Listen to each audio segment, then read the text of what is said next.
Pandian store சீரியலில் அடுத்து வர எபிசோடில் நம்ம சரவணன் இருந்துட்டு குமரவேலை வெளியில் பார்க்குறாங்க. பார்த்த உடனே நில்லு, உங்ககிட்ட நான் கொஞ்சம் பேசணும் அப்படின்ற மாதிரி சொல்கிறாங்க. எங்கிட்டயா? எங்கிட்ட போய் நீங்கள் என்ன பேச போகிறீங்க அப்படின்னு சொல்லிட்டு கேட்கவும், நீ சுடரை கல்யாணம் பண்ணிக்க கூடாது அப்படின்ற மாதிரி சொல்லிடுறாங்க.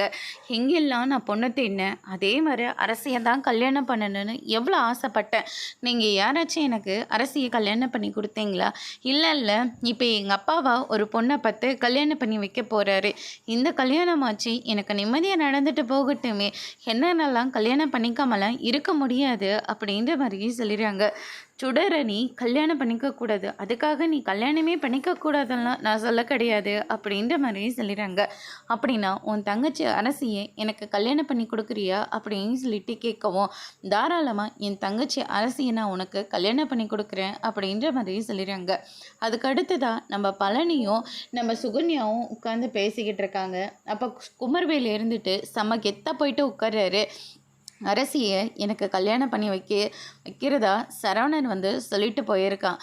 அதனால் நம்ம மறுபடி போய் அரசியை பொண்ணு கேட்கலாம். எப்போன்னு டேட்டை ஃபிக்ஸ் பண்ணிவிட்டு சொல்லுங்கள் சித்தப்பா அப்படின்ற மாதிரி சொல்லிடுறாங்க. அதனால் எல்லோரும் சாப்பிட்டுட்டு இருக்கிற போது கோபத்தோடு நம்ம பழனி வராங்க. எதுக்காகடா உனக்கு இந்த தேவையில்லாத வேலை?